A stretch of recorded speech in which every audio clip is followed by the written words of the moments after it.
أجمعين.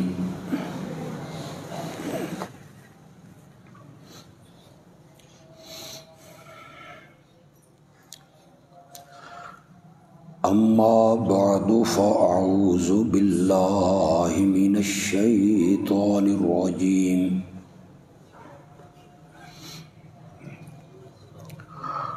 بسم الله الرحمن الرحيم.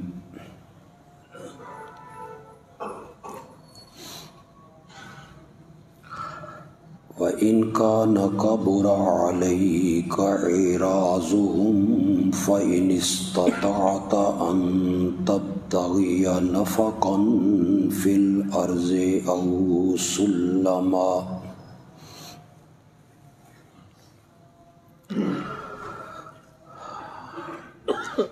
سُلَّمًا فِي السَّمَاءِ فَتَأْتِيَهُمْ بِآيَةٍ وَلَوْ شَاءَ اللَّهُ لَجَمَعَهُمْ عَلَى الْهُدَى فَلَا تَكُونَنَّ مِنَ الْجَاهِلِينَ.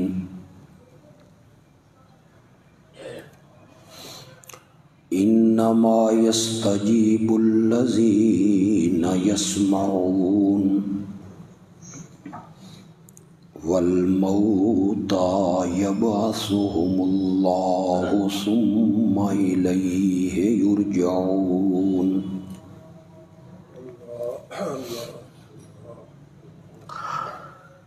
وَقَالُوا لَوْلَا نُزِّلَ عَلَيْهِ آيَةٌ مِّن رَّبِّهِ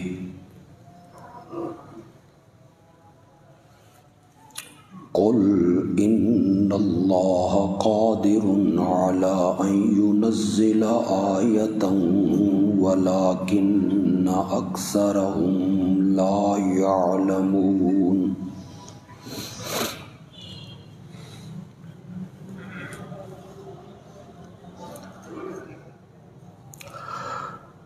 اگر ان کا منہ مانگا معجزہ نہ دکھانے کی وجہ سے ان کا اعراض کرنا آپ پر بھاری گزرتا ہے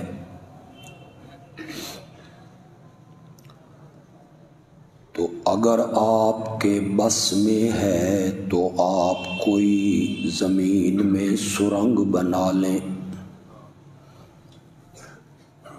یا آسمان میں سیڑھی لگا لیں، پھر ان کا منہ مانگا معجزہ ان کے سامنے لے آئیں۔ میرے پیغمبر، زبردستی کا ایمان ہمیں منظور نہیں۔ اگر اللہ چاہتا ان سب لوگوں کو ہدایت پہ اکٹھا کر دیتا، پس آپ نادانوں میں سے نہ بنیے گا۔ میرے پیغمبر، مانتے تو وہ لوگ ہیں جو سنتے ہیں، اور یہ کفار مردوں کی طرح ہیں، اور مردوں کو اللہ ہی اٹھا کھڑا کرے گا، پھر اسی کی طرف وہ لوٹائے جائیں گے۔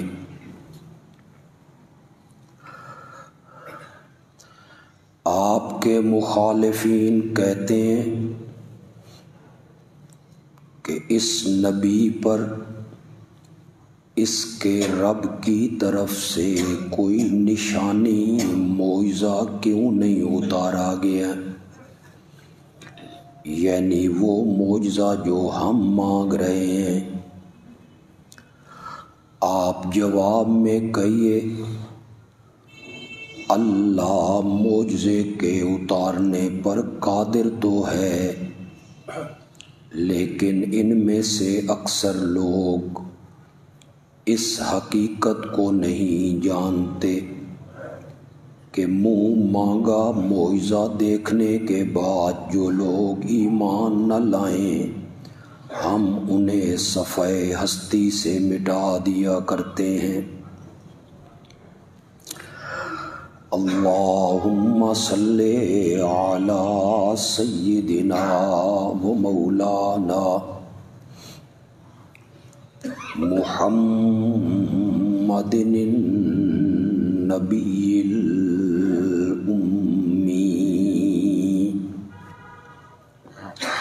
وعلى آلہ وأصحابہ وأزواجہ وأہل بیتہ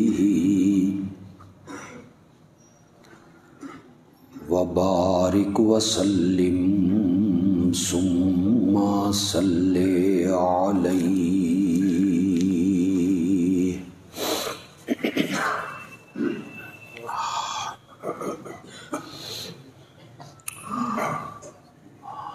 بہت سے خطبات میں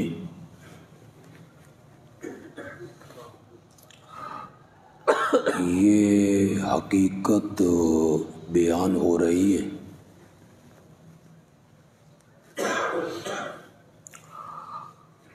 کہ انبیاء کے ہاتھ پر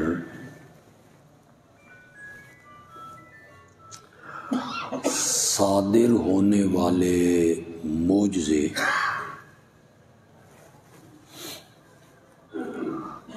یہ برحق ہیں، مگر معجزات میں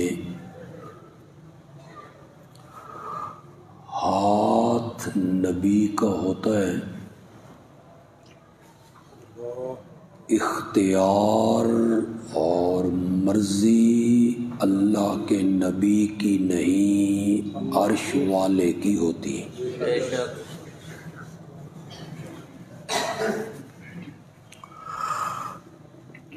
لوگوں کو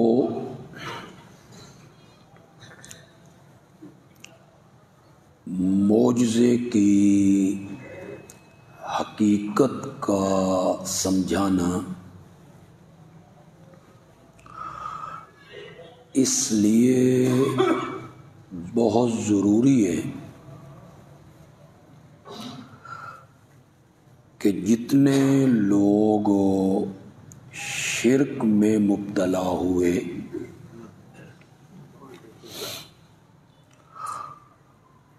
اور انہوں نے سمجھ لیا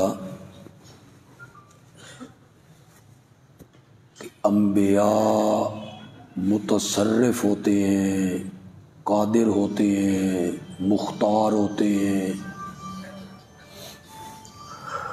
عالم الغیب ہوتے ہیں، ان لوگوں کو دھوکہ جو لگا تو وہ نبیوں کے معجزوں سے لگا۔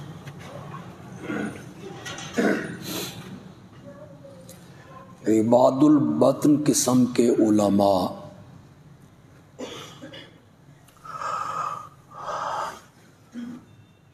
انہوں نے اپنی تقریروں میں، تحریروں میں، خطبات میں انبیاء کے معجزات کو ذکر کیا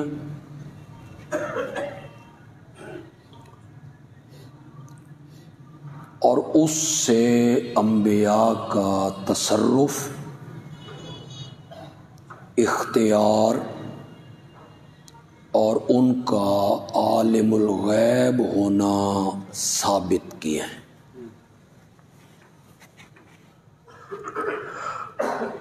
سادہ لوح عوام انبیاء کے معجزے دیکھ کر شرک میں مبتلا ہو اور انہوں نے حاجات میں، مشکلات میں انبیاء کو پکارنا، ان سے مدد مانگنا، یہ سارے کام انہوں نے شروع کر دی۔ عیسائیوں کو دھوکہ لگا حضرت عیسیٰ کے معجزوں سے، انہوں نے انہیں الہ مان لیا، معبود مان لی۔ میں کئی جمعوں سے کوشش کر رہا ہوں آپ تو اللہ کے فضل سے موحد لوگ ہیں، آپ کو سمجھ ہے توحید کی، لیکن آج کل میڈیا کا دور ہے، سوشل میڈیا کے ذریعے کئی لوگوں تک ہماری آواز پہنچ جاتی۔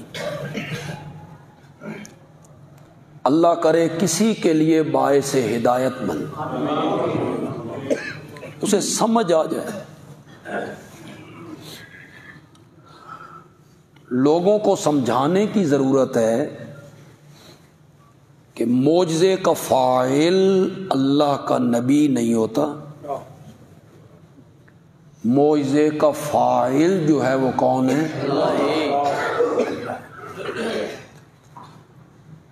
معجزہ نبی کے بس میں، اختیار میں، قدرت میں نہیں ہوتا، اس کی مرضی سے صادر نہیں ہوتا، بلکہ اس میں تمام تر اختیار اللہ رب العزت کا ہوتا ہے۔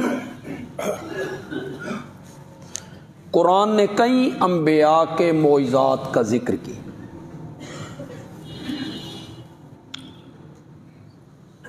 قرآن نے سورت انبیاء میں 17واں پارہ اور سورت صاد 23واں پارہ، اس میں اللہ نے ایک نبی کا ذکر کیا جن کا نام ہے حضرت ایوب علیہ السلام۔ کئی مرتبہ آپ سن چکے کہ اللہ کے اس نبی پر آزمائش آئی، یہ بڑے خوشحال تھے، ان کی زمینیں ہیں، ہلوں کی جوڑیاں ہیں، نوکر ہیں، خادم ہیں، مکان ہیں۔ کئی مفسرین نے تو بڑے مبالغے سے بھی کام لیا ہے، 700 نوکر ان کے کام کر رہے ہیں، کوئی زمینوں پر مقرر ہیں، کچھ ہلوں پہ مقرر ہیں، کچھ گھر کی خدمت میں مقرر ہیں۔ اللہ نے بیٹیاں بھی دی ہیں، بیٹوں سے بھی نوازا ہے، دولت بھی ہے، مال بھی ہے، پیسہ بھی ہے، پھر رب کی رحمت سے نبوت بھی۔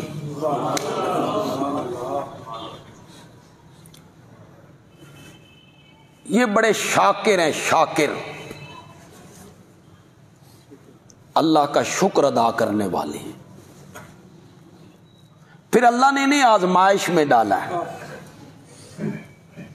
نوکر چاکر ختم ہو گئے، زمینیں ختم ہو گئیں، ہلوں کی جوڑیاں ختم ہو گئیں، مال دولت پیسہ مکان سب چیز ختم ہو گئی، بیٹے بھی مر گئے، بیٹیاں بھی مر گئی۔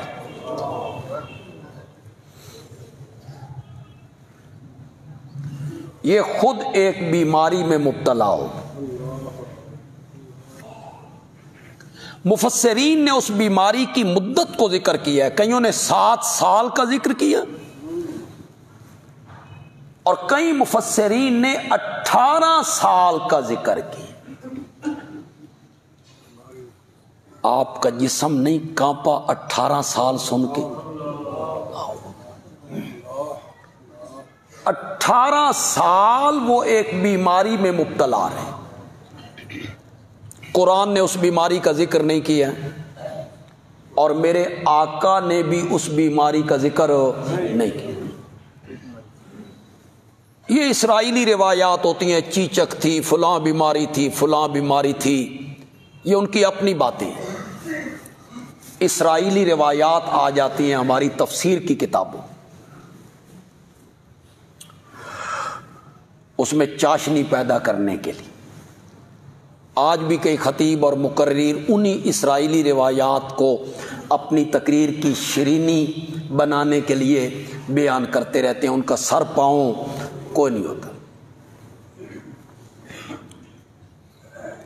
کئی لوگوں نے ان کے جسم میں کیڑوں کے پڑنے کا بھی ذکر کیا کہ کیڑے ان کے جسم کو کھاتے تھے۔ ایسی بیماری کا ذکر کیا کہ لوگ اس سے نفرت کرنے لگے، اور لوگوں نے اٹھا کے اللہ کے پیغمبر کو ایک جنگل میں پھینک دی۔ صرف ایک بیوی ہے جو خدمت کرتی ہے، شہر جاتی ہے، کام کاج کر کے روٹی لاتی ہے، خود بھی کھاتی ہے، خاوند کو بھی کھلاتی ہے۔ لیکن جن لوگوں نے اس روایت کو ذکر کیا، کیڑوں والی روایت کو، انہیں اس بات کا خیال کیوں نہیں رہا کہ انبیاء کے وجود کو وفات کے بعد بھی کیڑے نہیں کھاتے؟ اللہ ان کے جسموں کو کیا رکھتا ہے؟ محفوظ رکھتا ہے۔ انبیاء کے علاوہ کسی کی گارنٹی نہیں ہے، صرف انبیاء کی گارنٹی ہے کہ ان کے جو اجساد ہیں وہ اپنی قبروں میں آج بھی اسی طرح ہیں جس طرح پہلے دن رکھا گیا تھا۔ الآن کما وضع، ہماری فقہ کی کتابوں نے لکھا، فقہ حنفی کی کتابوں نے لکھا، الآن کما وضع، آج بھی اس طرح ہے جس طرح پہلے دن رکھا گیا تھا۔ کچھ سمجھے ہیں کہ میں سمجھاؤں گا آپ کو؟ آپ اس باریکی کو نہیں سمجھیں گے، میں سمجھاؤں گا۔ ہمارے حنفی فقہا کہتے ہیں الآن کما وضع، جس دن امام الانبیاء سرور کائنات حضرت محمد الرسول اللہ صلی اللہ علیہ وسلم کو دفن کیا گیا اور آپ کو قبر منور میں رکھا گیا، آج بھی آپ اسی طرح ہیں۔ بندیالوی کہتا ہے جب پہلے دن رکھا گیا تھا تو اس میں روح موجود نہیں تھی، اور فقہا کہتے ہیں آج بھی اسی طرح ہے جس طرح پہلے دن۔ روح انبیاء کی اعلیٰ علیین میں ہوتی ہے، عالم برزخ میں۔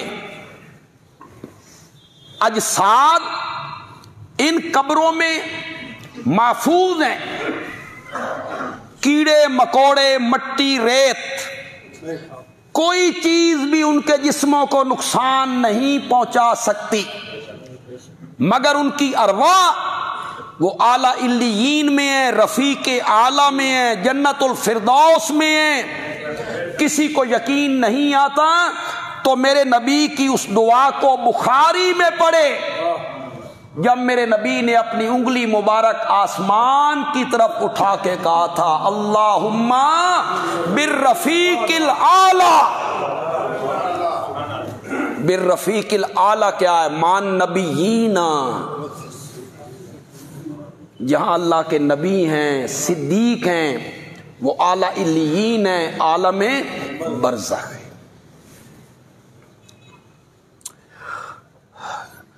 کہ پھر روح اس میں آ گئی، اس جسم میں، اور یہ جسم زندہ ہو گیا اسی قبر منور میں۔ تو مجھے ایک بات بتائیں آپ، میں تو بڑی آسان سی دلیلیں دینے کا عادی ہوں، میں علمی گفتگو نہیں کرتا زیادہ عوام میں۔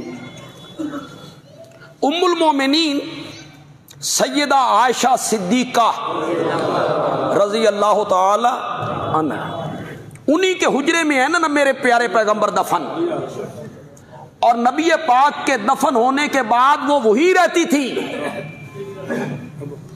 اسی حجرے میں آپ رہتی ہیں۔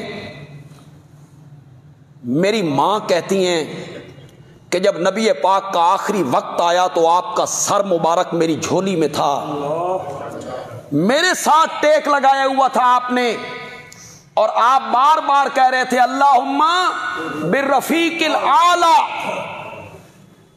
الحقنی بالصالحین، بار بار آپ یہ کہہ رہے تھے۔ پھر میں نے دیکھا کہ آپ کی انگلی اور آپ کا ہاتھ ڈھلکنے لگ گیا، وجود آپ کا بوجھل ہو گیا، اور آپ کے جسد اطہر سے جب آپ کی روح مبارک نکلی، جو خوشبو میں نے اس وقت سونگھی تھی ایسی خوشبو میں نے زندگی میں کبھی نہیں سونگھی ہے،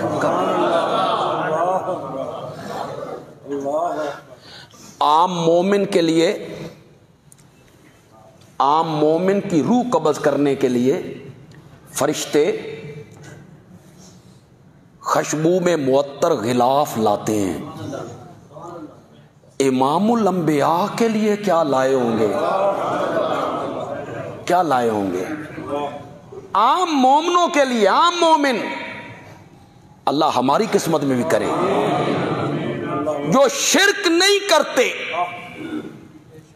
توحید پر کار بند رہتے ہیں، روح نکالنے والے فرشتے ان کو کہتے ہیں سلام علیکم،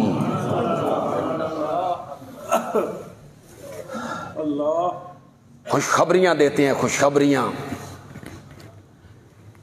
جنت کی خوشخبریاں دیتے ہیں، ارجعی الی ربک راضیۃ مرضیہ، لوٹ جا اپنے رب کی طرف، یا ایتھا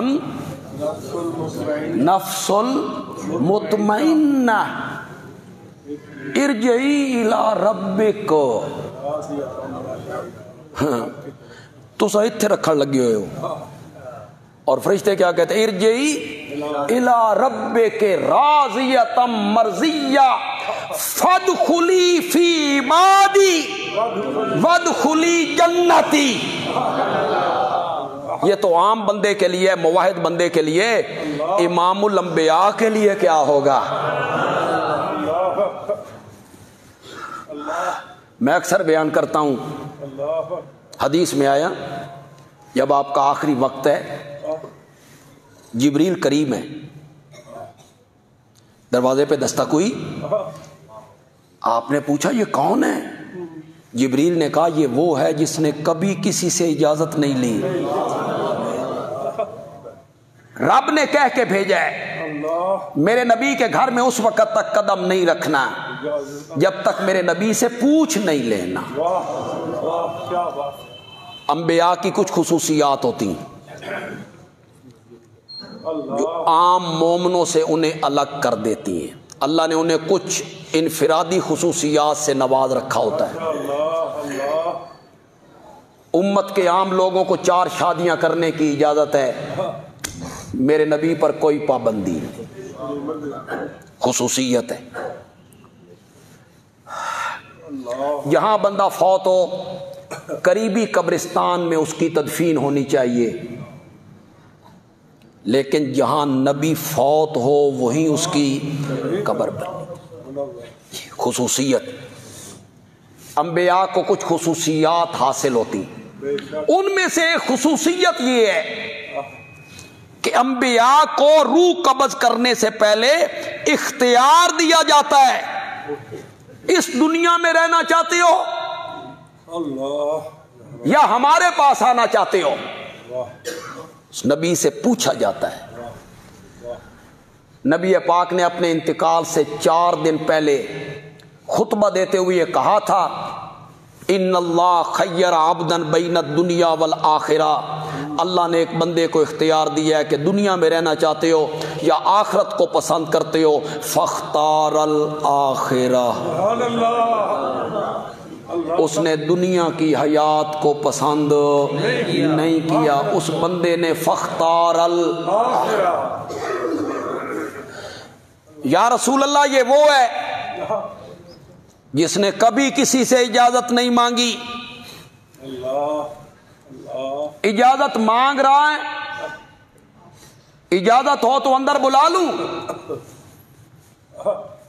میرے آقا نے فرمایا جبریل یہ بتا جدھر سے تو آیا ہے ادھر کیا حالات ہیں؟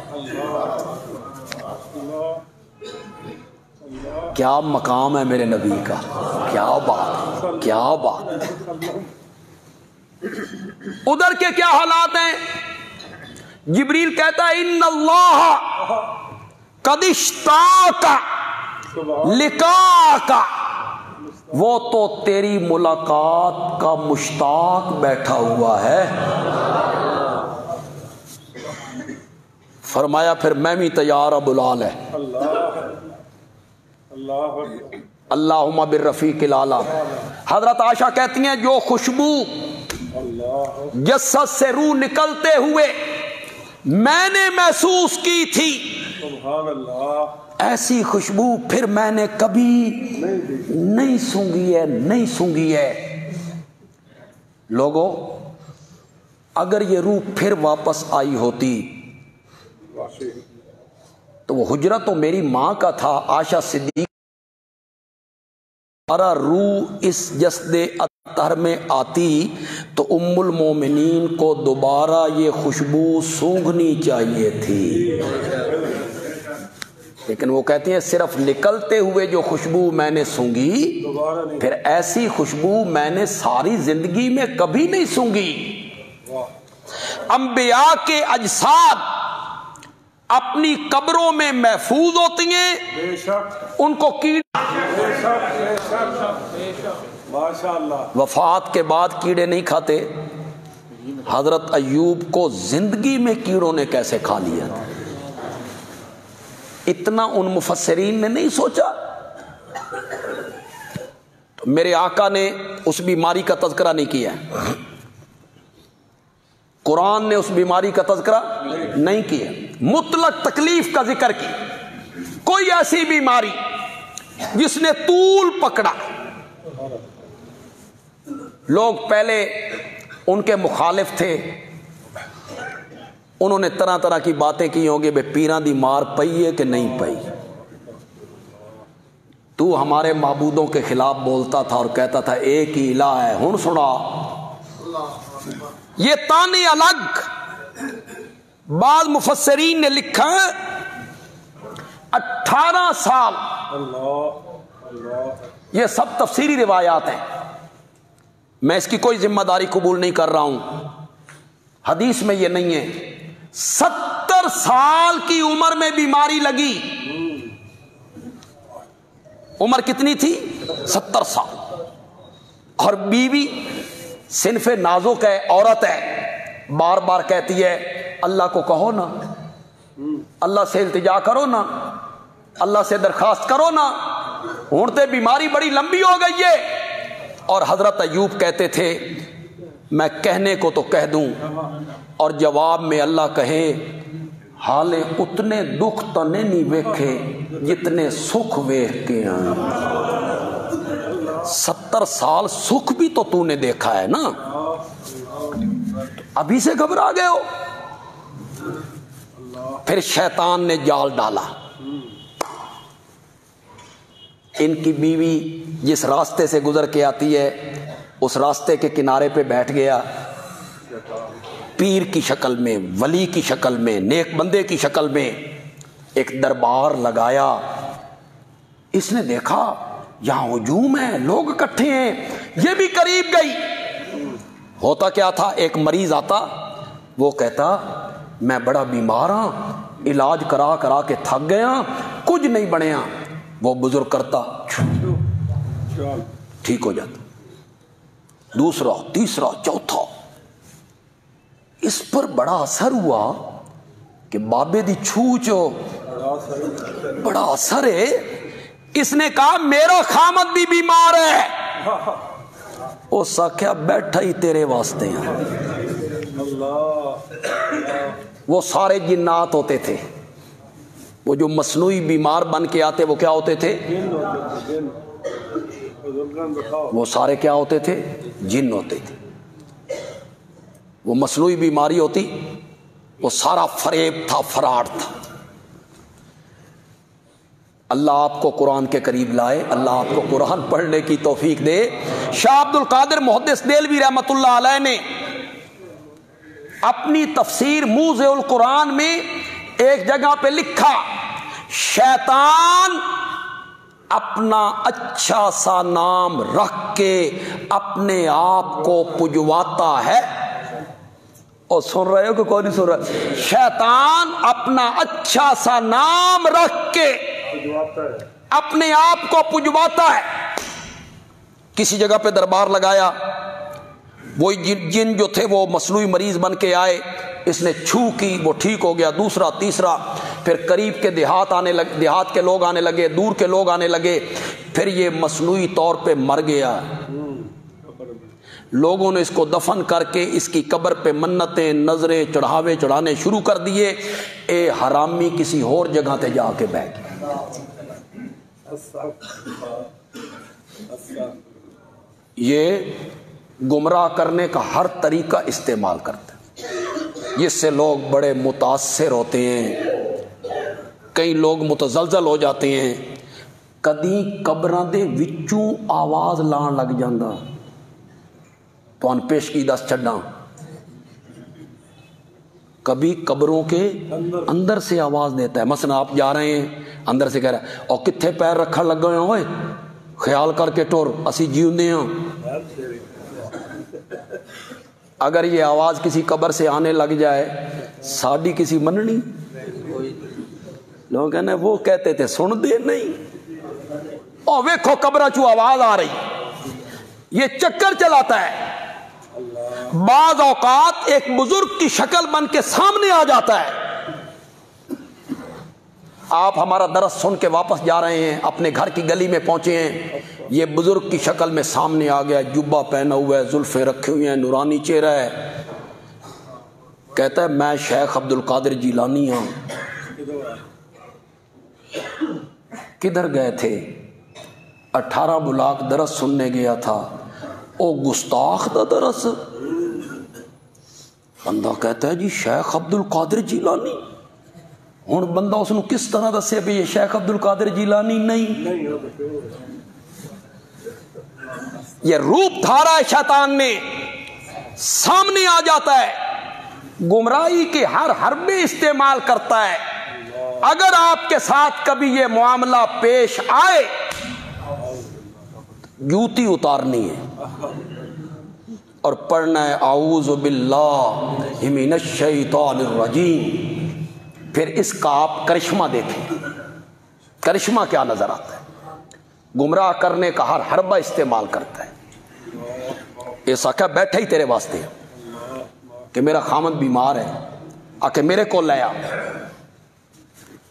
پھر فوراً سمجھ گیا اللہ کا پیغمبر ہے، آئے گا نہیں۔ کہتے ہیں نہ آ سکے نا تو میرے نام کا ایک بکرا ذبح کر دینا، میرے نام کا بکرا ذبح کرو گے تیرے خامد کو شفا ہو جائے گی۔ اہلیہ آئی، یہ سارا منظر حضرت ایوب کے سامنے رکھا۔ حضرت ایوب سمجھ گئے مولا نوبت مئی جا رسید۔ ابلیس نو بھی امید ہون لگ گئی کہ میں اس کے پھندے میں آ جاؤں گا، وہ بھی جال پھینکنے لگ گیا۔ اس وقت حضرت ایوب نے پکارا۔ سورۃ انبیاء پڑھیے گا، سورۃ صاد پڑھیے گا۔ وَأَيُّوبَ، یاد کر ایوب کو،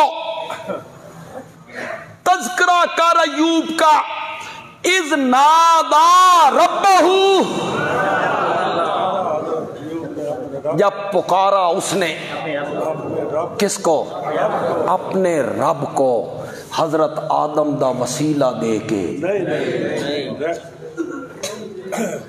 اپنے پردادا حضرت ابراہیم کا وسیلہ دے کر، حضرت اسماعیل دا وسیلہ دے کے۔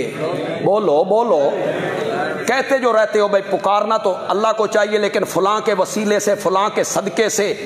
قرآن نے جتنی دعاؤں کا ذکر کیا بندیالوی کچی باتیں کہنے کا عادی نہیں کہ کل آپ میرے گریبان میں آ کر ہاتھ رکھیں. قرآن نے جتنی دعاؤں کا ذکر کیا، انبیاء کی دعائیں، مومنین کی دعائیں، متقی لوگوں کی دعائیں، یا جتنی دعائیں قرآن نے سکھائی ہیں، اس ذات کی قسم ہے جس نے اس کتاب کو میرے نبی پہ اتارا ہے، کسی ایک دعا میں بھی وسیلے اور واسطے کا کوئی ذکر نہیں، کوئی ذکر نہیں. دنیا کے کسی آدمی کے پاس ثبوت ہے تو پیش کرے. ہر دعا براہ راست ربنا پڑھو، جتنی دعائیں تمہیں یاد ہیں پڑھو. ربنا آتنا، ربنا ظلمنا، ربنا لا تزغ قلوبنا. چلو ہن وہ دعا پڑھو جڑی نماز پڑھ دیو، رب اجعلنی، ربنا اغفر لی. خدا گواہ ہے، آپ حدیث کی کتابیں اٹھائیں، ان میں ایک مستقل باب موجود ہے، کتاب الدعوات. اس باب کا کیا نام ہے؟ اس میں ان دعاؤں کا ذکر ہے جو میرے نبی مانگا کرتے تھے، یا کسی صحابی کو آپ نے تلقین کی کہ یہ دعا مانگا کر، یا آپ نے خود مانگی. اس میں کھانے سے پہلے، سونے سے پہلے، چاند کے دیکھتے وقت، مسجد میں داخل ہوتے وقت، مسجد سے نکلتے وقت، ساری دعاؤں کا ذکر ہے. کعبہ کے رب کی قسم ہے، کسی ایک دعا میں بھی واسطے، وسیلے، طفیل اور صدقے کا کوئی ذکر نہیں، کوئی ذکر نہیں. ہر دعا کہاں سے شروع ہوتی ہے؟ ربنا، اللہ. فقہ حنفی کی کتابیں اٹھاؤ، قدری اٹھاؤ، کنز اٹھاؤ، شرح وقایہ اٹھاؤ، بحر الرائق اٹھاؤ، ہدایہ اٹھاؤ، قاضی خان، کوئی سی کتاب اٹھاؤ فقہ حنفی کی. امام اعظم کا قول کیا لکھا ہوا ہے؟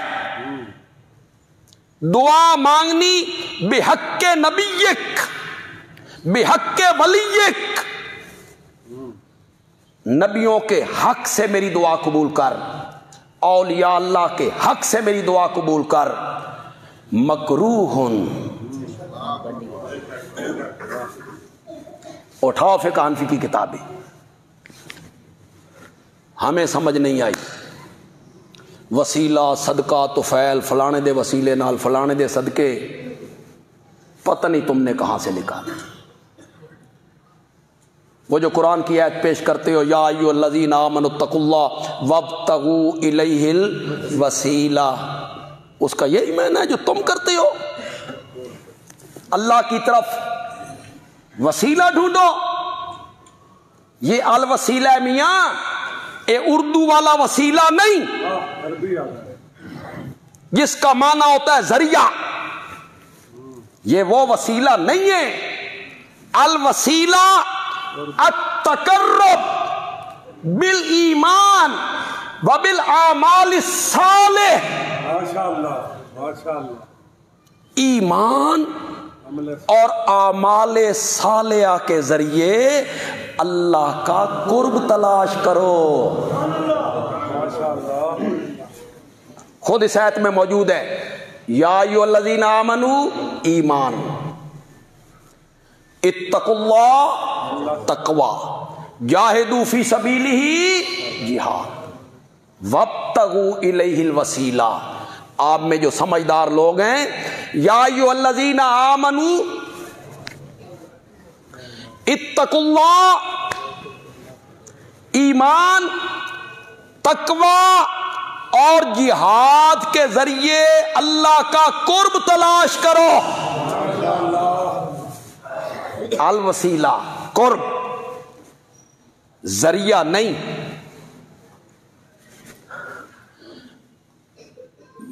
ایک آدمی بہت سخی مشہور ہے، بڑا سخی ہے، کسی کو خالی واپس نہیں کرتا، دامن بھرتا ہے. مجھے اس سے کام پڑ گیا، میں اس کے پاس گیا، میں نے کوئی چیز لینی تھی، اس میں نہیں دیتی، اس نے مجھے نہیں دی، مایوس کر دیا۔ میں باہر نکلا، میں نے اپنی کسی دوست سے بات کی، یار شاید ہی بڑی ضرورت سی تے ہے بھی اس کول تے میں نہیں دیتی۔ اس آخیا میں تین طریقہ دسنا، اس دا فلانا بیلی ہے نا، اس کا دوست ہے نا، اس سے بڑی محبت کرتا ہے، اس دی سفارش کروا، اس نو لے جا۔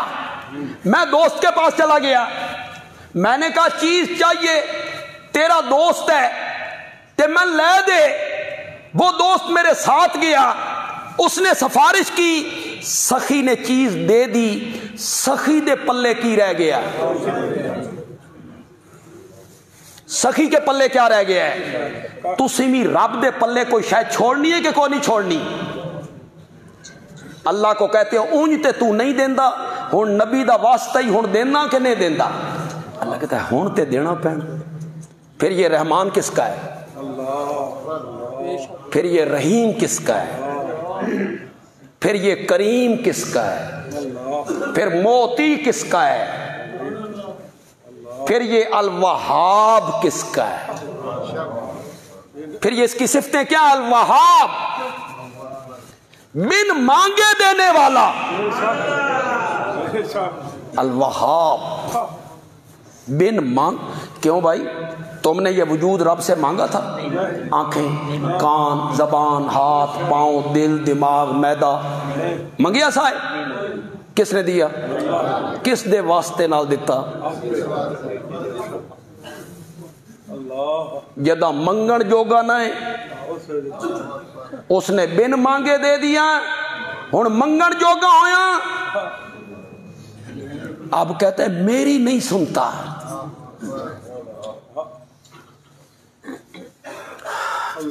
پتہ نہیں لوگوں نے یہ صدقہ طفیل اس میں سمجھتے کوئی بڑی خوبی ہے جی،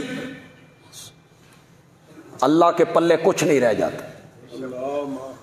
نبیوں کو دینے والا بھی کون ہے؟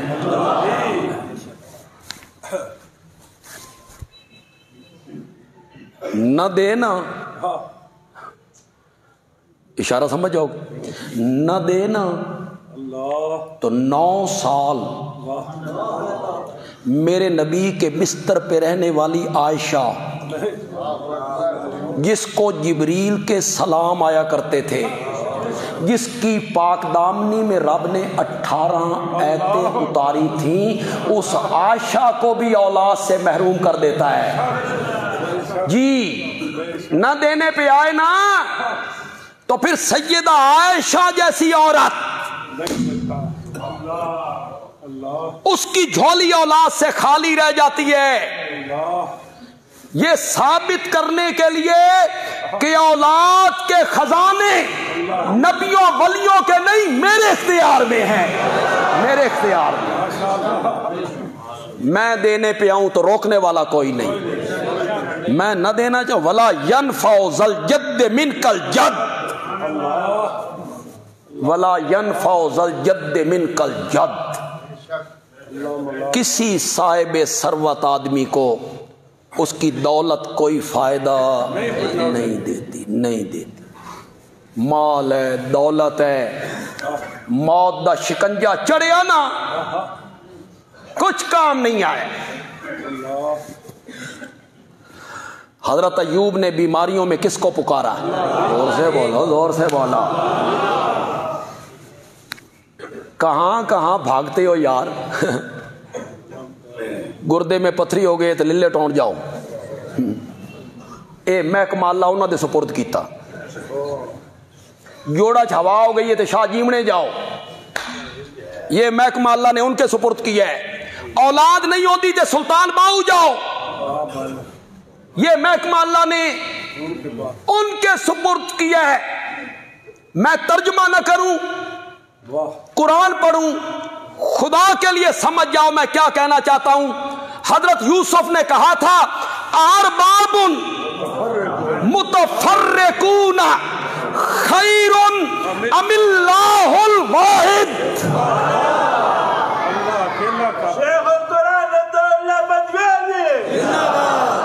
کیا الگ الگ معبود بہتر ہے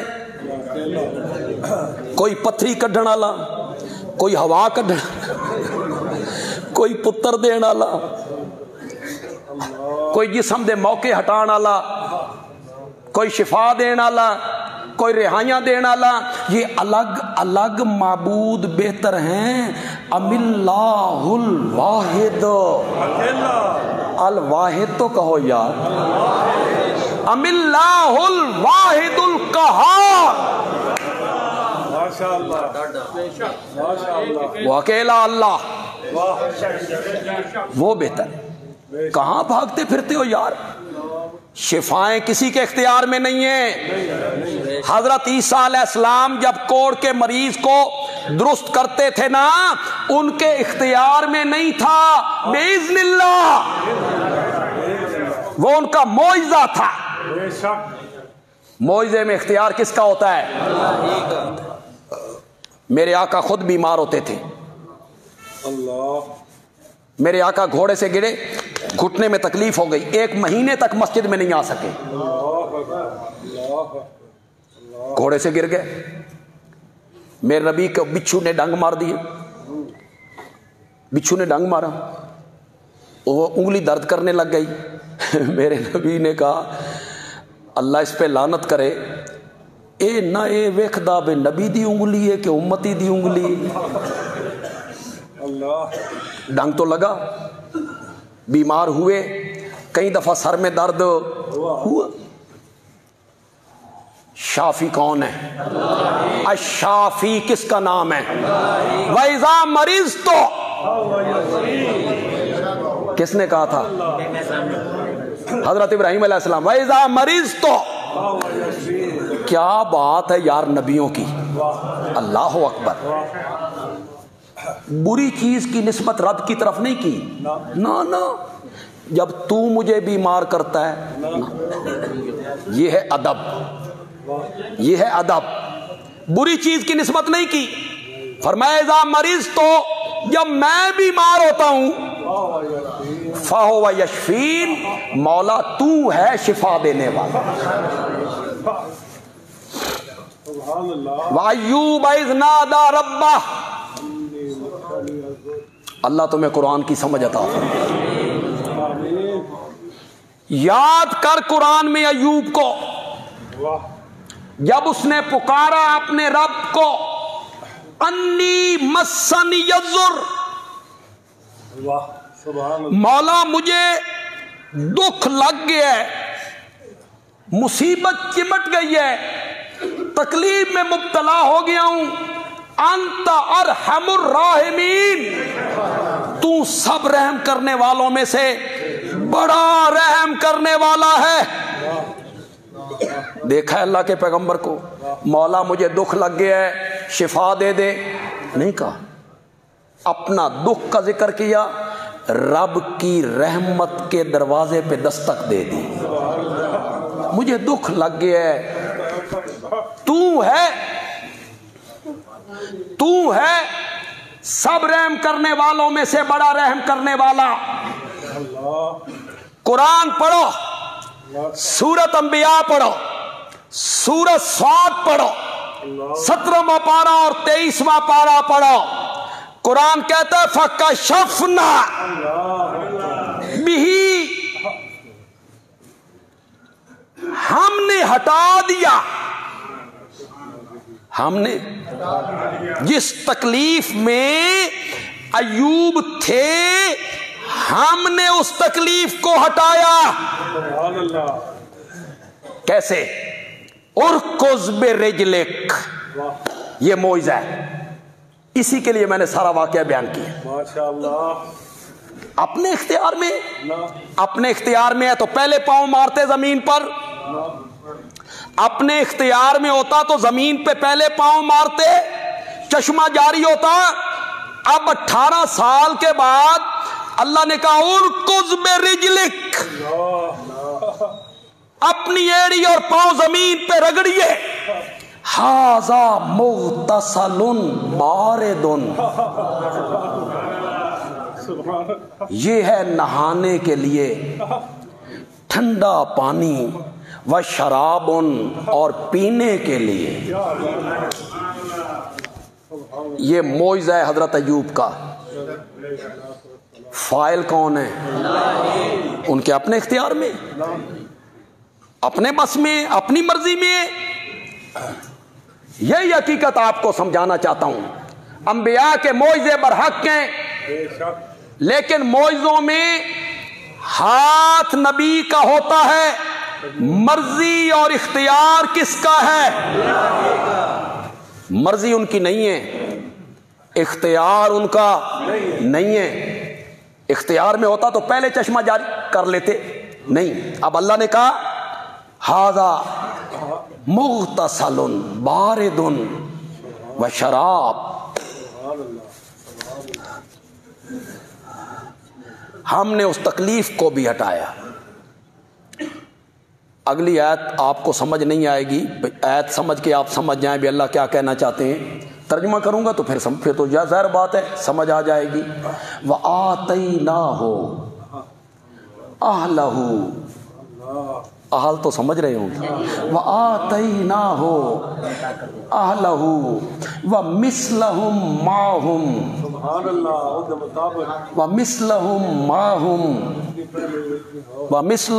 مَعَهُمْ. ہم نے ان کے جسم پہ آنے والی تکلیف کو بھی ہٹایا اور پہلے سے دگنی اولاد بھی عطا کر دی.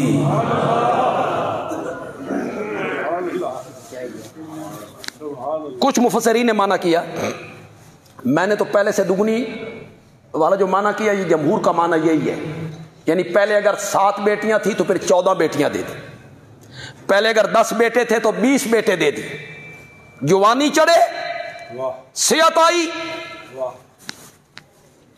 صحت آئی نا تو ایک درخت پہ چڑھ کے بیٹھ گئے. بیوی واپس آئی، اس نے دیکھا میرا خاوند کہاں ہے؟ وہ تو کروٹ نہیں بدل سکتا تھا. ادھر نگاہ اٹھائی تو کہنے لگی شکل تے تیری میرے خاوند والی ہے، پر یہ جوانی، یہ حسن، یہ وجود، تو میرا خاوند کہاں ہے؟ انہوں نے کہا میں ہی ہوں. جب رب رحمت کرنے پہ آئے، جوانی لوٹی، اللہ نے دگنی اولاد دی. بعض مفسرین نے لکھا، لیکن یہ قول اتنا مضبوط نہیں ہے. اللہ نے کہا اب اولاد بھی دیں گے، لیکن مزہ اور لطف یہ ہے کہ جو اولاد فوت ہو چکی ہے نا، آپ ان کی قبور پہ جائیں، ایک ایک کو آواز لگائے تیری اولاد دوبارہ زندہ کر دیں گے. پہلی اولاد بھی دیں گے اور اولاد بھی دیں گے. لیکن یہ قول مضبوط نہیں. مضبوط قول یہی ہے کہ دگنی اولاد اللہ نے پھر انہیں عطا کر دی. آتیناہ اہلہ ومثلہم معہم، پہلے سے دگنی اولاد دی. اور وہ جو کھیت تھے نا ان کے، گندم کے، جو کے، اس کھیت پہ سونے اور چاندی کی بارش برسنے لگ گئی. اور وہ جو گھروں میں رکھتے تھے گندم رکھنے کے لیے، ہاں بھڑولے، ہم نے چونکہ کبھی سٹاک نہیں نہ کی اس لیے ہمیں پتہ نہیں. بھڑولے، تو ان میں جو گندم کا بھڑولا تھا نا، اس میں سونے کی ٹڈیاں، مکڑی اڑتی ہوئی مکڑی سونے کی.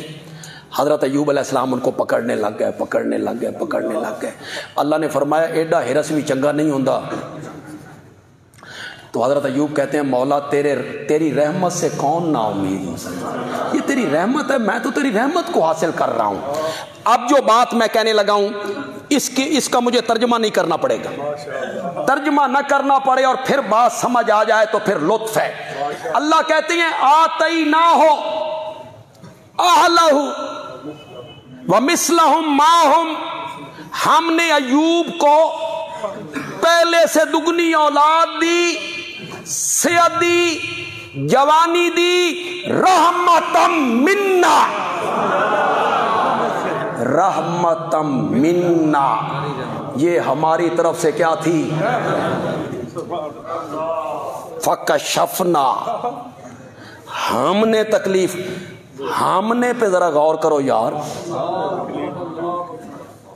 فکشفت، میں نے کھولا، حالانکہ وہ اکیلا ہے، اس میں زور پیدا کیا، فکشفنا، ہم نے کھولا، وآتیناہ، ہم نے عطا کی، ہم نے پہ ذرا غور کرو یار، وَرَحْمَةً مِنَّا، یہ ہماری طرف سے رحمت تھی۔ اگلی بات سنو، وَذِكْرَى لِلْعَابِدِينَ، عبادت گزار لوگوں کے لیے حضرت ایوب کے واقعہ میں بڑی نصیحت ہے۔ کیا؟ مصائب آ جائیں تو صبر کرو۔ حضرت ایوب کے واقعہ میں بڑی عبرت ہے، دکھ آ جائیں تو صبر کرو، بڑی نصیحت ہے کہ شفا دینے والا اللہ ہے، اور بڑی نصیحت ہے کہ وہ بندے کو مانگے سے زیادہ دیا کرتا ہے۔ بندہ مانگتا کم ہے، وہ بندے کی جھولی زیادہ بھرتا ہے۔ حضرت ایوب کی دعا میں یہ ذکر تھا کہ مولا میں نے اولاد بھی دے دے، میرے اہل و عیال بھی لوٹا، یہ سونے کی مکڑیاں، اس کی بارش برسا۔ کوئی ذکر، صرف ایک ہی ذکر ہے، انی مسنی الضر، مجھے تکلیف اور دکھ پہنچا ہے، تو سب رحم کرنے والوں میں سے بڑا رحم کرنے والا۔ صرف شفا مانگی، صرف شفا۔ اللہ نے فرمایا شفا بھی دوں گا، جوانی لوٹاؤں گا، جتنی اولاد لی ہے اس سے دگنی اولاد بھی دوں گا۔ اس میں نصیحت ہے کہ مانگنا کس سے چاہیے؟ کس کے دروازے پہ رہنا چاہیے؟ سوال اسی کے دروازے پہ کرنا چاہیے، شفا صرف اسی سے مانگنی چاہیے، وہ مانگے سے بندے کو زیادہ دینے کا عادی۔ درس قرآن انشاءاللہ 18 ملاق میں ہوگا جی۔ حضرت اگر بندہ نکاح کی عمر کو پہنچ جائے اور نکاح نہ کرے اس لیے کہ اس کے پاس روزگار نہیں ہے، تو ایسی صورت میں کیا کرنا چاہیے؟ تبلیغی جماعت نال 4 مہینے لانے چاہیے، ادھر نکل جائے، پھر وہ حوصلہ کرے یار، صبر کرے، حکم ہے وہ روزے رکھے، وہ کیا رکھے؟ روزے رکھے، زیادہ زندگی روزوں میں گزار دے، اور اللہ سے دعا کرے کہ اللہ تعالیٰ میرے لیے کوئی روزگار کا سبب پیدا کر دے۔ ویسے بھی روزگار نہ بھی ہو تو شادی اگر ہو سکتی ہے تو کیجئے، کبھی کبھی بیویاں بھی خوش قسمت ثابت ہو جاتی ہیں، وہ آتی ہیں تو اللہ غیب سے مدد فرما دیتے ہیں، پھر اللہ تعالیٰ کر لیتا ہے، غیب سے مدد فرما دیتے ہیں۔ حضرت آتش مہنگائی سے پورا پاکستان جھلس رہا ہے، ہم بے جا اسراف نمود و نمائش کر کے غربت کا مذاق اڑاتے ہیں۔ کیا کفایت شعاری کی ترغیب اور سادہ زندگی اختیار کرنے پر زور دینے کے لیے ایک بیان ہونا چاہیے؟ ضرور ہونا چاہیے کہ لوگ سادگی کے ساتھ اپنی زندگی بسر کریں، اور ارد گرد کے غریبوں کا، مسکینوں کا، نادار لوگوں کا، سفید پوش لوگوں کا وہ خیال کریں۔ درس قرآن